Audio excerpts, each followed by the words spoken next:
Hello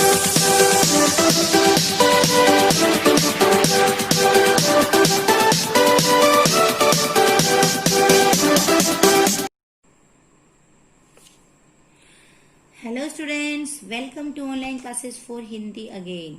बच्चों, last video में हमने पार्ट 4 महाराणा प्रताप रीड किया था। उसका जो हाफ चैप्टर हमने रीड किया था, उनका जो उनकी कहाँ जन्म हुआ था, उनके माता पिता का नाम क्या था, वो किस वंश के थे, ये सब हमने पढ़ा था।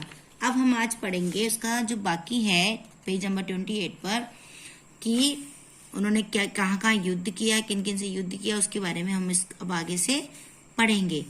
तो देखिए यहाँ पर 1576 ईस्वी में हल्दी घाटी में महाराणा प्रताप और अकबर के बीच युद्ध हुआ, जो पूरे विश्व के लिए आज भी एक मिसाल है।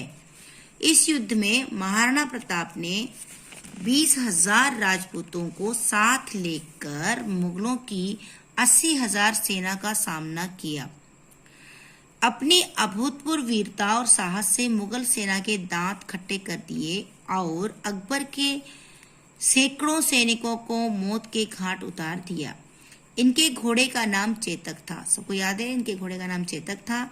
इस युद्ध में यह घोड़ा उनका सहायक बना।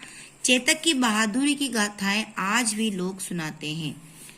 ये एक पंक्तियां हैं कुछ उस घोड़े की बहादुरी के बारे में है। रणबीच चौकड़ी भर भर कर चेतक बन गया निराला था।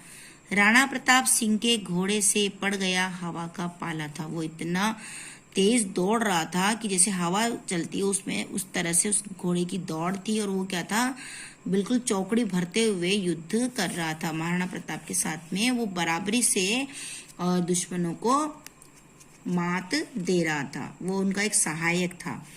तो महाराणा प्रताप को अपनी मातृभूमि से असीम प्यार था। मेवाड़ की भूमि को मुगल आधिपत्य से बचाने के लिए इन्होंने दृढ़ प्रतिज्ञा की थी कि जब तक मेवाड़ आजाद नहीं होगा, मैं महलों को छोड़कर जंगल में निवास करूंगा। स्वादिष्ट भोजन को त्याग कंदमूल फलों से ही पेट भरूंगा, किंतु अकबर का आधिपत्य कभी स्वीकार नहीं करूंगा। वे अपना सर्वस्व गंवाकर भी अपने देश, अपनी मातृभूमि की रक्षा करने को कृत संकल्प थे। वे देश सेवा का आमरण व्रत इन शब्दों में दोहराते हैं। मैं स्वदेश के हित जीवित हूँ, उसके लिए ही मरूंगा। वो अपने देश के लिए, मतलब उन्होंने अपना महल त्याग दिया। और उन्होंने क्या किया, महल त्याग कर जंगलों में, जब तक मैं जो मुगल हैं उनसे मेरे देश को आजाद नहीं करा दूंगा, तब तक मैं क्या नहीं करूंगा, अपने महल नहीं जाऊंगा और जंगलों में ही वास करूंगा। उन्होंने एक तरह से संकल्प कर लिया था कि मैं अपने मेवाड़ को है, मैं उनसे आजाद कराकर ही दम लूंगा। और वो क्या कहते हैं, मैं स्वदेश के लिए ही क्या है, उसके लिए जीवित हूँ और उसके लिए ही मैं मरूंगा। हल्दी घाटी के युद्ध में पराजय के बाद महाराणा चित्तौड़ छोड़कर वनवासी हुए। महारानी सुकुमार राजकुमारी और कुमार घास की रोटियां और निर्झर के जल पर किसी प्रकार जीवन व्यतीत करने को बाध्य हुए।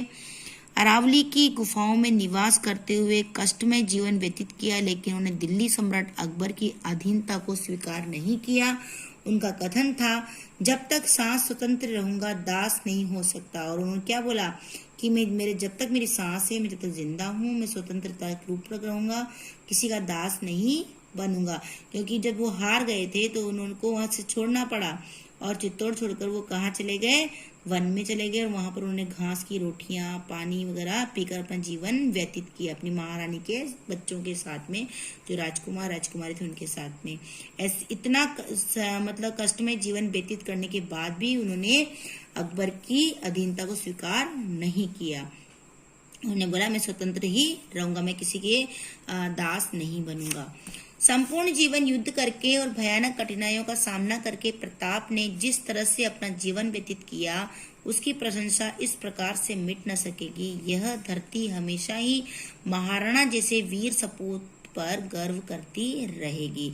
मतलब आज भी हम उनको वीरता के लिए याद करते हैं। और उनकी कितनी कठिनाइयां आने के बावजूद भी वो क्या नहीं हुए, हारे नहीं, और ऐसे इतनी मुश्किल से जीवन व्यापन करते हुए भी वो अपने वीरता के लिए याद किए जाते हैं। तो बच्चों ये एक कहानी से मतलब ये एक हमें मतलब कुछ प्रेरणा देती है और आप हमें कुछ सीखना भी चाहिए इस कहानी से।